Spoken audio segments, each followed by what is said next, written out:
Udokotela uKingzigode, President of South African Spiritual People, phecelezi SASP, kanye nomkhulu Nxushe, bebehambele endaweni yase-Jeppes lapho bebehlanganise khona abelaphi bendabuko. Lapha-ke, bebezodingida noma bebonisana ngendaba yabelaphi bendabuko abadabuka emazweni angaphandle, ababukeka bedicilela phansi isithunzi nomsebenzi wabelaphi bendabuko bakuleli. Bebedingida indaba efana nokuthi iningi lalabantu bokufika kuleli abanawo amaphepha abagunyaza ukuba kuleli. Ngaphezu kwalokho, badayisela abantu bakuleli imithi engombombayi ngezimali eshisiwe emakhemisi abesintu angekho emthethweni. uKingzigode nabanye abelaphi enkulumeni yabo yanamuhla baqinisekisa ukuthi abalwi nabantu bokufika kuleli kodwa nje babanxusa ukuba bahoxe abangena amaphepha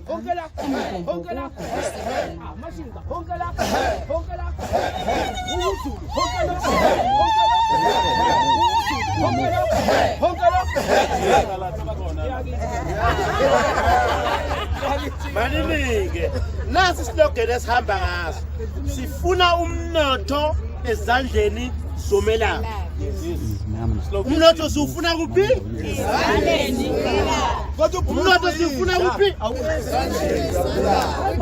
Ikhemesti yokufika enzani? Ayibuyele kuphi? Nakho-ke manini msabeke nge-economy sifuna ila i-economy yomelaphi, umnotho womelaphi ayibuyele ezandleni zabani? Zomelaphi. I-economy ayibuyele ezandleni zakubani? Zomelaphi. Wobe ngabani? Womelaphi. Wakuphi? Wase-South Africa. Kunjalo Mzansi inkulumo lokho iqhubeka njengoba sila eJP Park osukwini lanamhlanje. Baba Mdluli, siyakubingelela dokotela kunjani? Hayi, ngiyabingelela nababukeli emakhaya. Ningabantu abakhulu kakhulu eningizimu Afrika abenza izinto zenzakale. Kwaqala ogogo bethu, okhokho bethu babeyenza lemisebenzi. Kodwa manje sibona ukuthi kunezinto ezenzakalayo nina engafiki kahle kunina. Uthini ngaleyo? Cha. Njengoba silapha nje ngesuku ezweni lakithi eNewcastle. Ngizelelwa ukuzovikela lokho abantu abadala bakithi noma okhokho bethu abasishila ukuthi siphile ngabo. Bakuvikela ngesikhathi sabo. Namhlanje ngibona kuyisikhathi sethu sizokuvikela. Ngakho Kunegameko ezenzakalayo mangabe kuqala indaba zokuthi kulwisane mhlambe noma kungabe ukuthi kulisana nabantu bangaphandle kodwa indlela abenza ngayo wena njengomlaphi wezendabuko uthini kuleyo?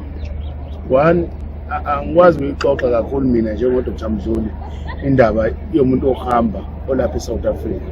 Ngokumthetho wase-South Africa ukho la othi unomelaphi wangaphandle khona lapha eSouth Africa. Ngakho masikhuluma ngomelaphi wendabuko, ngikhuluma ngomuntu wakithi owumsizi oyimilele eSouth Africa. Ngakho kasixoxile into esiyifisayo kwenzeka ukuthi ukuphuma isimemezelo nje njengoba besipikele ngomhla 15 sodibana futhi. Isimemezelo esiya kubantu bonke bangaphandle cha. Sesifuna ukuyinwaya njengoba isilo samabandla uBenjamin Mkhwanazi akasho wathi sicela ukuyinwaya. Nathi sisho njalo mhlawumbe ukuthi njengabelaphi bendabuko sesicela ukuyinwaya izilokho komkhulu ngoba sibona kubuningi umonakalo. Uyabona nje masikhuluma kahle umelaphi wendabuko uzazi ukuthi usebenzisa isixhobo. Kodwa ngokufika kwabantu bokuhamba sizwa nezicubu zabantu seziyasebenza. Okusho uthina sibikisana nakho total ukuthi awukwazi ukuzisicubu somuntu but ayikaze yenzeke eSouth Africa lento leyenzeke ngoba sekhona abantu bokuhamba. Ngakho-ke ingakho sila sizovikela lokho. Kwaba nomsindo owasuka uBenjamin Mkhwanazi njengoba ubalula ukuthi wathi mangabe ekhuluma yona lento kwasesuka izinophobia abanye abantu badlulelwa imphefumulo. Sizwile ukuthi ngomhla ka-30 kuJuni ila kuMnqamlajuqu nina njengabalaphi bezendabuko nithini ngalokho nithi abantu abaqhubeke benze udlame noma niyaphikisana nalokho? Udlame thina sihambisani ngoba ivinto basikhuluma ngoBenjamin Mkhwanazi uma ukuthi ayikhumbule inkulumo yakhe akukho la athi khona kuyoshaya abantu khona. Wathi nje abantu ababuyele emakhaya sifuna ukuyibona.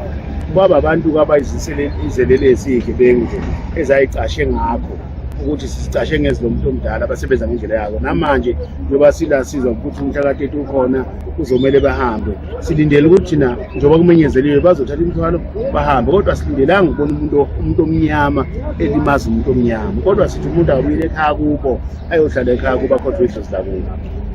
Njengabelaphi bezendabuko ikuphi wena ongakusho kuzakhamuzi zaseNingizimu Afrika okuwukuthi abantu abangakwenzi makushaya ukuhlala cha ukodwa engingakusho kwizakhamuzi zase-South Africa ukuthi lokhu esidume ngakho ukuba abantu abahloniphayo nabanozwelo nothando asiqhubeki, kodwa sibatshele abafowethu ukuthi isikhathi ukuba baye ngasemakhaya sesifikile, kodwa hhayi ngodlame, hhayi ngimpi, akungabulawa umuntu, akungenziwa luthini. Mina ngentata ngiqhamuke KZN ndayayikhona khona ilothini, sabuza ubuhlungu ufike esitolo uyofuna isinkwa, ingane ilambile, isinkwa singekho ngenxa yokuthi kube neluthini.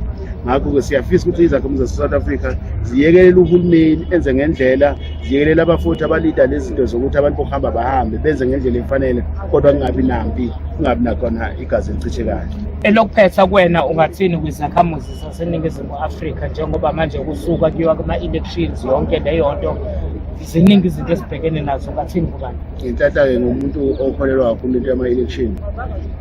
Okokuqala nje ngizokusho ukunxenxa izakhamuzi zase-South Africa ukuthi ayihambe ziyobhalisela ukuvota ngoba izwi lomuntu omnyama ilele evotini lakhe. Uma abantu base-South Africa bezohamba beyobhalisa bebhalisela ukuvota, kuzosilekelela ukuthi kungabi nama-march and march e-South Africa ngoba sibe sinalo izwi uhulumeni. Njengamanje sibonakala singabantu esivota kodwa singenalo izwi ngoba abantu kuningi babantu kukhona eSouth Africa kusibona ukuvele ekhonza ukuvota. Ngakho-ke abantu base-South Africa balungiselela ukuyobhalisela ukuvota, bahambe futhi bayovota, bakhethe uhulumeni ozoba neqiniso kubo enza izinto ngendlela efanele. La eduze kwami nginobaba umfundisi upastor ubaba uZikodwa. Baba Zikodwa sakubingelela sakwangena. Sikubingelela ndaba kunjani? Nawuqala ngilungisela inyanga mina. Inyanga ngisumfundisi. Mhlawumbe ngigqoke kahle, ngigqoke umfundisi. Sawubona kunjani baba? Ya, siyaphila baba. Izinto eziningi ekhulunywayo kunabantu bangaphandle abaqhamukayo, kunezinto eziningi ezenzakalayo. Kungabe khona konke lokho kuwena kusho ukuthini? No, empeleni ngifuna ningizwe kahle South Africa nonke. Mina nginankinga nabantu bangaphandle. Anginankinga futhi ukuthi babe bekhona eSouth Africa. Ikhona lento ukuthi mabahambe, thina sisho njalo ukuthi mabahambe. Ngiyathi sithi mina. Inkinga yethi yodwa njengoba singabelaphi bendabuko sizinyanga. Labantu laba nokubafica sebe nama chemist bethengisa imithi yesintu bathi balapha abantu bakithi. Leyo nto ngasithanda. Ufike uthole amasondo left right and center kugcwele bona la emadolobheni banikelisa abantu bahambe sebezigwini nje. Leyo nto kasithanda. Actually into esilwa nayo manje ukuthi i-economy yomhlalo wase-South Africa ibuyele kumhlalo wase-South Africa. Thina baba bethu baba befundisi. Mina wami baba is Archbishop, you understand that thing? Wami baba hamba ngenyawo. But kunomfundisi osuke eNigeria. Usethenga imoto S12 namhlanje. Lamagada amgada left right and side. Kudliwa abantu bakithi. Egameni lokufundisa, egameni lokushumayeza abantu. Uyabona? Mina ke ngizalwa zinyanga lezangoma left right and center nami ngiyinyanga. You understand? Manje ke siphinde futhi sibe na belaphi futhi bendabuko bokufika. Abafika nalento okuthiwa imali esheshayo. Labo bantu labo bokufika bafike nento okuthiwa imali esheshayo. Ayikho into ekuthiwa imali esheshayo first of all. Kodwa wena basebenzise iadvantage ebantwini bakithi. Babaropa abanye babarezanyisa emsebenzini, abanye babathathisa izimali zabo ezazi kuma savings. Babaropa bathatha izimali zabo. Leyo nto kasiyithandi leyo ngoba kujike kuthiwa izinyanga. Kumanje nje kunomfana kadelelo uyahlola la enkundleni zokuxhumana. Hayibo. Akashayi uyahlola. Hayi uthi lo mfana ngiyezwa kuthiwa uthi uthe uZikodwa niphuphile inyanga. Uyangibhedela. Nje mina kuphupha inyanga zokufika iphuphile. Uyabona? Ziveleke into zathi ziyiphuphele uyabona? Uyabona? Kunjalo ke nje futhi angaloke ngibhedela lo mfana lo. Kunabantu abaseNingizimu Afrika ababhilivela kakhulu ebantwini bokufika. Abenza shoko ukuthi bayahamba bayakhona ngoba basabhiliveli emthini yabantu bala eNingizimu Afrika njengoba nengabe lapha. Kodwa bathanda ukuthi othathe amakhambi abantu bangaphandle. Uthini mawukuthi sekuhamba labantu bokulapha bangaphandle? Uyangizwa ke ngithini kuwena mntaka baba? Mina njengenyanga I travel mina ngiyahamba umhlaba lo mina. makhona into engiyifunayo engekho la eSouth Africa ngiyakubona mina ngiyoyilanda leyo ngibuye ngiyisebenzise la nabo bahlulwa yini ukusuka le ngokuba bezolanda leyo indaba bezokwazi inyanga bona indaba bezodayisa la into kushuthi ibheka kakhulu ekuthenini bona abangalaphi kuleli abalaphe emazweni abo. Yes, abalapha emazweni mangabe bazi inyanga ngempela ngoba the most abaziwa ngakuthi bazi inyanga baziwa la eSouth Africa ngoba bayabuka ke eSouth Africa ayilahlileke inenyanga zangempela nazi isona lesi. Ungathini kubantu abayizakhamuzi baseNingizimu Afrika abaseqala njengomanje siyabona ukuthi kuqala udweshu abanye abantu benza iluthingi bangena ezitolo zabantu bokufika benza yonke lento ngoba lento iqalile kumanje ungathini kulento? Cha mina leyo nto leyo yodweshu nokulutha emashop abo ngiyaphikisana nayo angiyithandi. South Africa iyekeleni leyo nto mangabe seniyiqalile lento yokuthi ke nani luthe ezitolo zabo labantu andabathatha izitoko zabo babone bazenzani izitoko zabo bese mangabe nifuna ukungena ninidayise nazi ukuthi kuyarentwa nirentela ulandlord njengoba nathi leyo lento esenza maningi amakhemesi ala eSouth Africa ayarenta lawo makhemesi sinenyanga thina efuna ukuvula amakhemesi bazolekelelwa yithina lezo nyanga lezo ukuthi sinikeze leyo mali nathi sibe nesikhwama esisenzayo ekutheni izinyanga azivula amakhemesi masikhipha mfunuzwa kahle masikhipha thina umuntu okufika kule chemist sifaka inyanga yala eSouth Africa leyo mali uzoyithatha kuthini ukuthi nansi imali yokurenta nansi imali yestock simstokela for the first month second month uzosibona ukuthi wenza kanjani senzelani lapho senzela ukuthi ngoba siyazi ukuthi kuno landlord bafuna imali zabo inyanga nenyanga.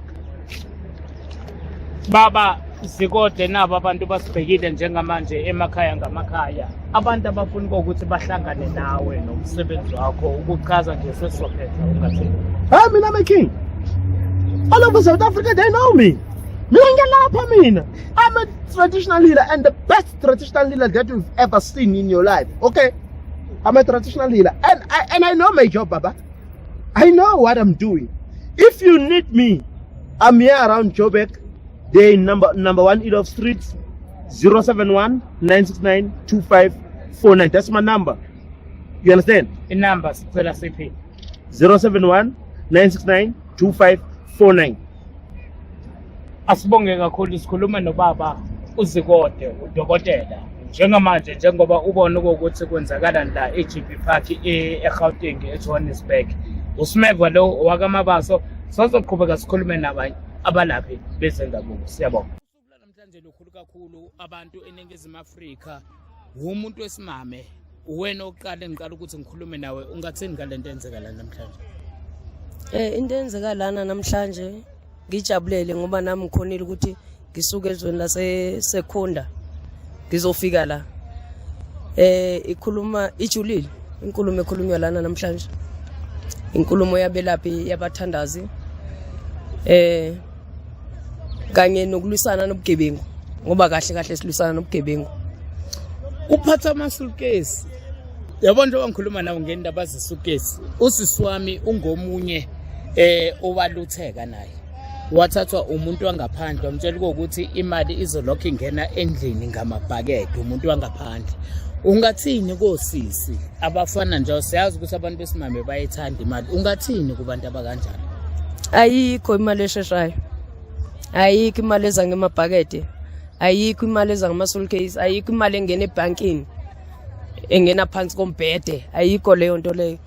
Ubuqola lobo basizele nje ne-strategy abantu bangaphandle ngoba bayazi ukuthi siyazithanda izinto, ayikho leyo nto leyo. Wena njengesakhamuzi owumuntu wesimame njengoba ukhona la ukhona yini esingathi thina njengoba ngikhuluma ngale story ngikhuluma ngaso ukuthi wena uyakuthola kubantu bangaphandle ukuthi nawe uzama ukuthi wenzele imali eshesha ukuthi ingene kuwena? Angeke ngakwenza lokho njengesakhamuzi, angeke ngalimaza abantu bakithi, angeke ngabalimaza abantu bakithi. Engizokusho nje kubaqayisa ukuthi abahlukane nokuthi khona imali esheshayo, ikhona imali eza ngamagundwane, ikhona imali eza ngeinyoka ayikho leyo nto leyo abaphike baphathise lapho. Abantu baseNingizimu Afrika bayahlupheka, abanye bahlala emkhukhwini yonke leyo nto.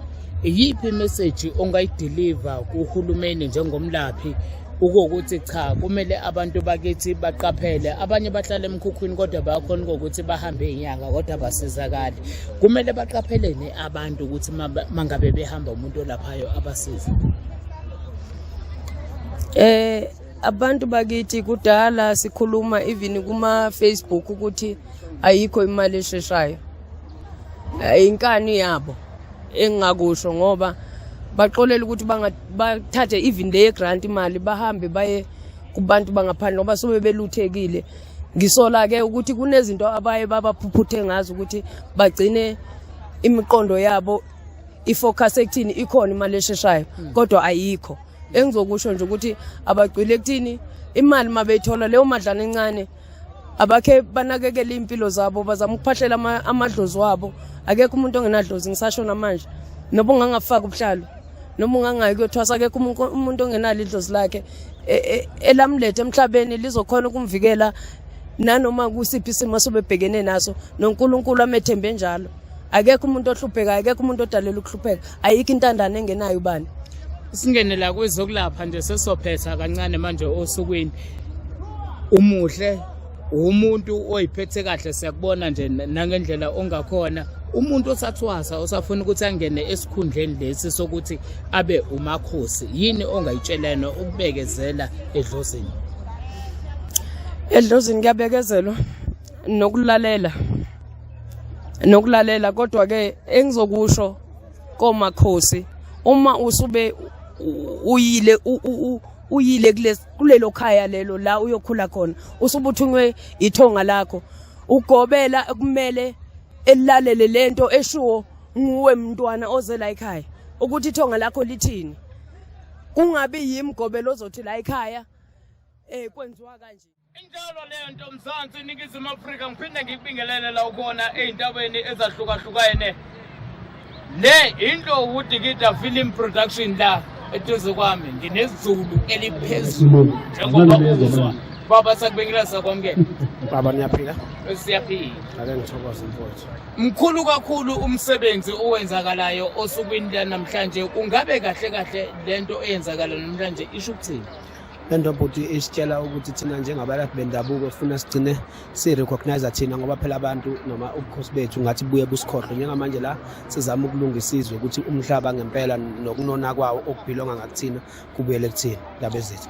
Niyasuka niyahamba niya emazweni niyofuna lento ekuthiwa ilento ekuthatha lento engenabungozi. Kusukela kuphi ngoba manje senithi abantu bokulapha eNingizimu Afrika basuka emazweni abangayo? Ngane kakhulu njengozulu eliphezulu nje ngicela ungayibaluli kakhulu leyo ngoba mina hayi anginayo kashi passport njengoba ngilapha nje ngilaphela la lento yawubaba omkhulu ila ayikazi yendawo ingakho namanje ngithi mina lento iphilonga kuthina ngobe yethu.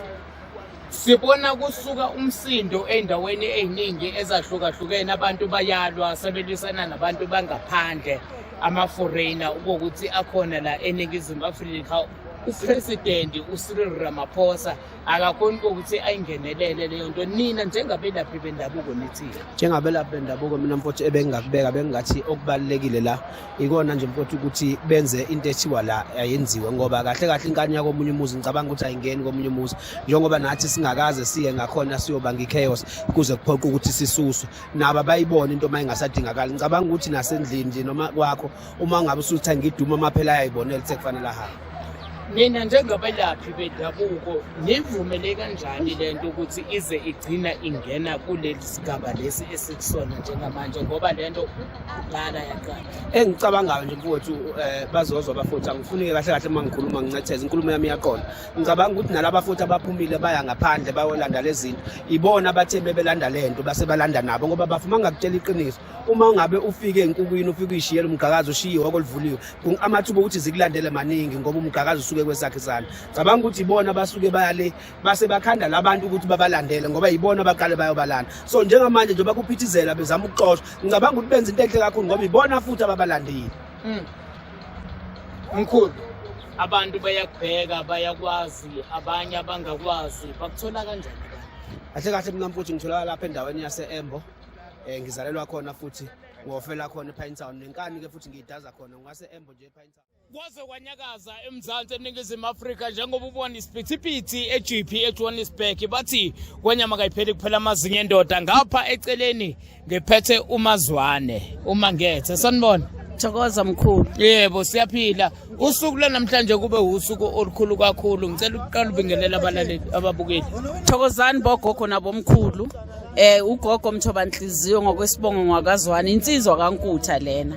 Ehena usuku lanamhlanje belibaluleke kakhulu ngokuhlangana kwethu singabalaphi bendabuko ukuthi sizohlangana sisodwa sikwazi ukuthi labantu bokufika masiya kubona ekhemesti asibabuzi siyabatshela ukuthi mabaphume babuyele makube Thokozile. Njengomuntu wesimame lento kade yaqala mawucabanga from 1995 yaqhubeka abantu bangaphandle babakhona la eNingizimu Afrika yini niqala manje lento siqala manje ngoba siyabona ukuthi izwe liyamosheka ngani nayi ingane zethu ziyashona babadlisa upoison bayarejwa bayantshontsha kuyo yonke into abayenzakalayo angali nabala ekhaya bakhona abagangayo kodwa ikakhulukazi ilabantu bokuhamba yibona abafundisa nalabo abala ekhaya.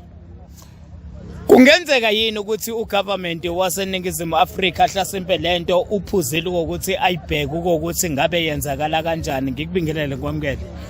Ngiyanibingelela ababukeli ngibekelela bogogo nabomkhulu. Yabo usuku namhlanje siyathemba ukuthi lizoba impumelelo. Uhulumeni nokho usifeyilile thina singabalaphi bendabuko. Yingakho sithe nathi ake sisukume siyimele kuyo yonke lento ngoba akekho umuntu wangaphandle ovumeleke ukuthi wena usuka eGhana uthuza eSouth Africa o usuka eTanzania uza eSouth Africa uzoba umelaphi wendabuko kanjani? Yenzeka kanjani leyo nto leyo? Kune human trafficking eke yaqala I think maybe 20 years back eyenzakala ukuthathwe izingane zenu enizalayo zithathwa abantu bangaphandle benithulele ningayikhulumi lento ukuthi siyabona ukuthi ubugebengu buyanda kakhulu sekubukhulu kakhulu ubugebengu ama drugs adale yonke lento le abantu badayise ngama drugs nazi inyanga zabo kufika zikwenzile lokho ke ukuthi zithathe abantu basebenzise izicubu zabantu zabantwana bethu bakwenzile nje kaningi sikubuka. Umhla ka-30 June bathe unqamla juqu la khona kuzomela abantu bangaphandle bahambe wena njengomuntu wesimame okhona owaziyo understandayo nobuzwayo ubuhlungu bokushawa kwabantu ungathini eNingizimu Afrika ungathi abantu baseNingizimu Afrika behlisa imoya bangabashaya abantu bangaphandle noma uthini? Hayi abangabashayi kodwa bahambi ababuyele emazweni nabo baxoshwe yini emazweni abo lokho abakwenza la bakwazi inbono ukwenza emazweni abo because uhulumeni wethu uthi umuntu akabe no5 million azovula ibhizinisi lama bhizinisi abawavulile lawo kwelapha kakhulu mina ngizokhulumela kakhulu kuloko kwelapha bafike namalini ke u5 million abafike nawo or bafike nani yini lebagunyazile ukuthi bazoba yinyanga la eSouth Africa bavula amakhemesti esintu uthi uyafika ufuna umuthi uzofuna unukani bakunikeze enye into ufuna inguduza bazokunikeza enye into abayazi nemithi labantu bade labantu eduze kwami ngalendlela emangasayo angazi ukuthi ngabe kwenzakalani kodwa ke phela sila la sikhona njengamanje la eGP baba unyama sabingela sakwamkela yeah abantu abaningi babhekile kumabona kude bayabona ukuthi iziningi izinto ezenzakala eNingizimu Afrika njengabalaphi bendabuko nithi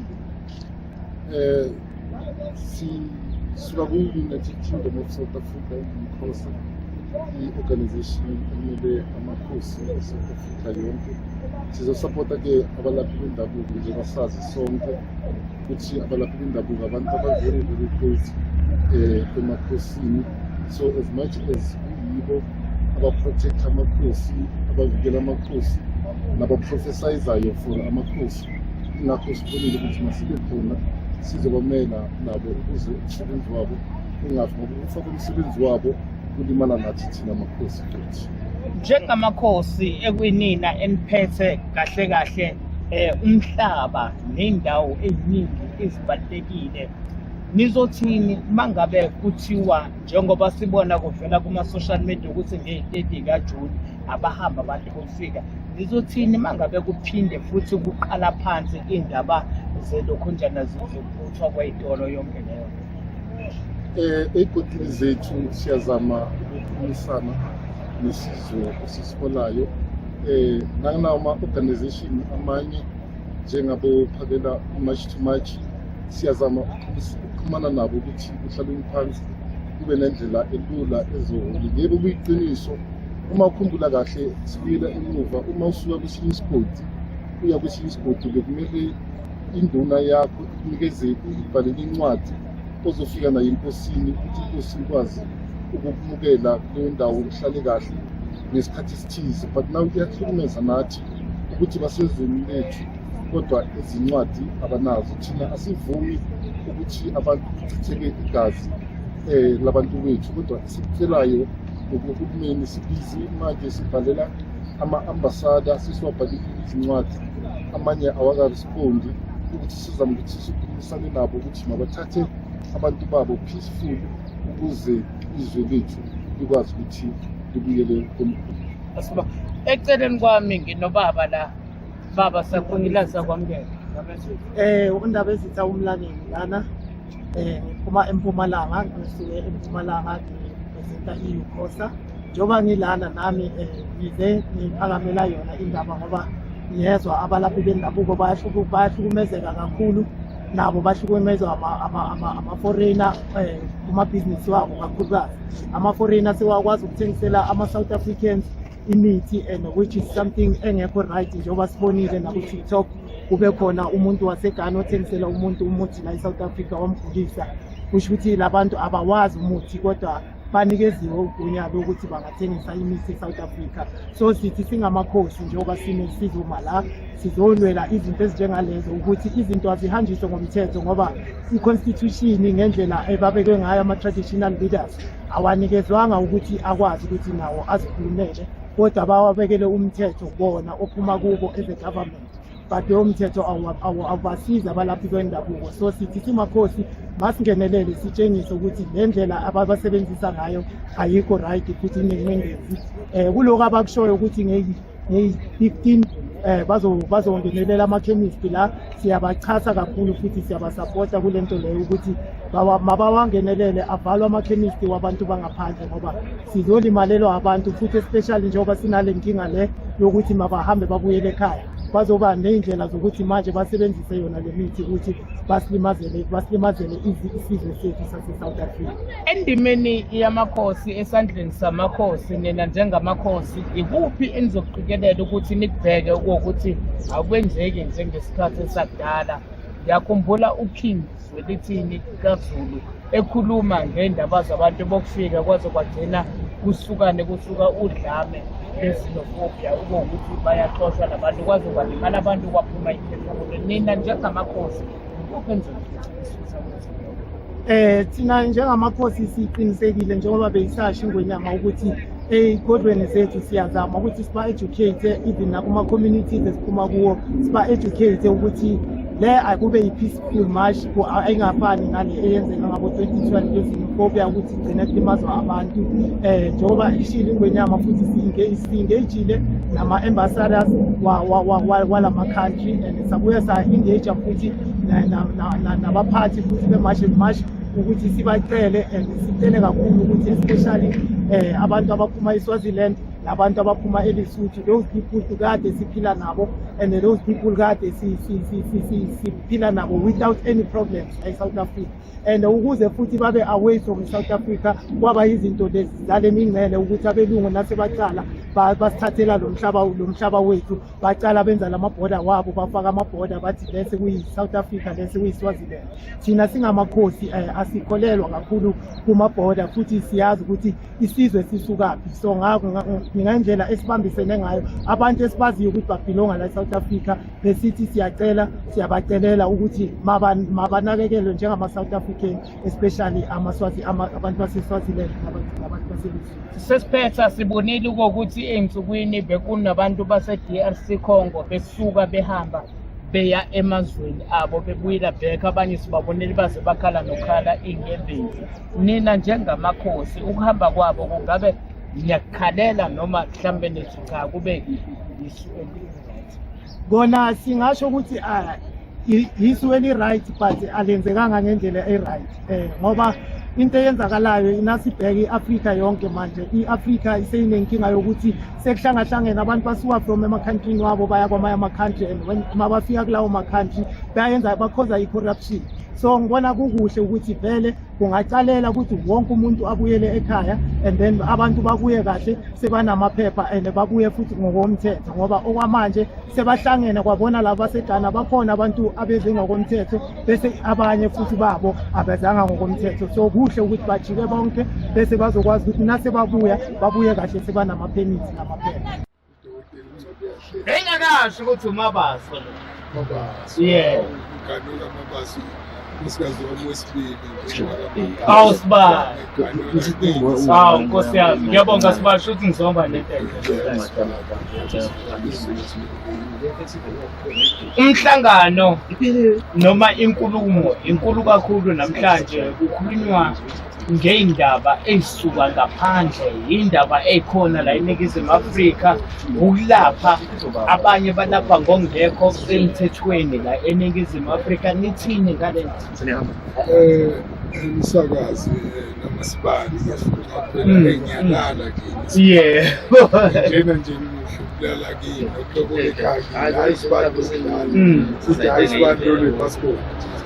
Cha bafowethu ngiyakuthokozela ukuba khona ngila eGoli ngikubukele nje lokho engizile ngibizula abaholi babelaphi la endaweni yaseGoli nabahlonipha ngathi ngizoba khona ngizobhula nabo umlimi. Umsakazi ithi indaba yami last week mhla ka 21, 22, 23 bengilapha nenizweni laseZimbabwe lapha kaBulawayo. Into engiyenzile ngiye ngahamba nama-permit wami, not ama-photocopy permit. Ama-permit are-legit from the airport. When I crossed, when ngithatha iflight ngiyale baye bangiverifya because imithi ade ngiyiphethe kade kungavumelekile ukungena nayo endizini, kodwa ngokuthi am-permitted ukuthi ngayiphatha ngihamba nayo ngiyele, angithenganga mithi ezindawo, ngihambe nemithi yami. So-ke engingakusho yilokho ukuthi la umonakalo semningi, ngoba ngithi nje mningi ukhasele abantu bokufika lapha eNyukhasele barezayinyisa abantu emsebenzini kokuqala, barezayinyisa abantu bathi baresign bazobotholela iy'mali zabo zizophindaphindeka futhi kuhamanga. Ukuphula ulimo, izinto ey'ningi ezenzakala eNingizimu Afrika kubukeka sengazuthi ugovernment wala eNingizimu Afrika akakhona ukuthi ayilungise. Because mangabe uthi uyabheka abantu bangaphandle mangabe bezongena la ngaphakathi eNingizimu Afrika ukhuluma ngendaba zama-permit. Thina mangabe sama-South Africans siyangaphandle kuba nzima, ungathini kuhulumeni? Into yokuqala nje when you cross the border ubuzwa i-passport yakho, ubuze ukuthi uyakuphi, uzodlala how many days. Abantu sesinabo la ngaphakathi bayihlalele bayihlalele kampunzi edlelile. Kodwa engingakusho na umhla ka-4 November uyafika ekutheni thina abavoti bala ekhaya asishintsheni phela indlela esiphethwe ngayo ukuthi siyovota, votela noma ngabe yiphi iphathi yakho. Lokhu kwethu thina izabelani ngabe intanta-ke kwenzeka na ukuthi-ke mhlawumbe uthole ngibona ngabe imbombo yothisha. Imbombo yothisha-ke ifundisana ukuthi wazi ukuthi ayikho into ongayenza ngesibhakela nangolaka nangenkani, kodwa you have to go and vote, then after voting kuzobonakala. Sibona izibhelu ziyaqala njengamanje, into ebesingayilindele ukuthi ngenzeka through indaba zokuthi manje bathi i-marsh ibhizi iyagqila amadolobha nama-profit. Kulokhu okwenziwa abantu baze bagcine belutha ungathini?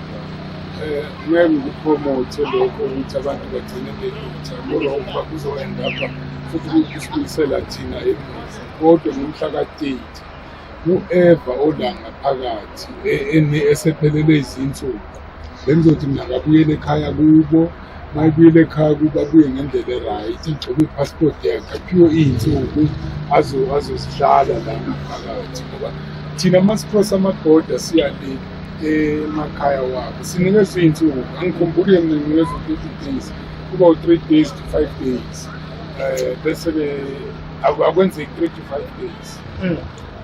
Baba Dlamini, ongakushiya njengamanje kumbukeli osibhekile njengamanje ungathini njengamanje? Ngingathi nje mina njengabalaphi bendabuko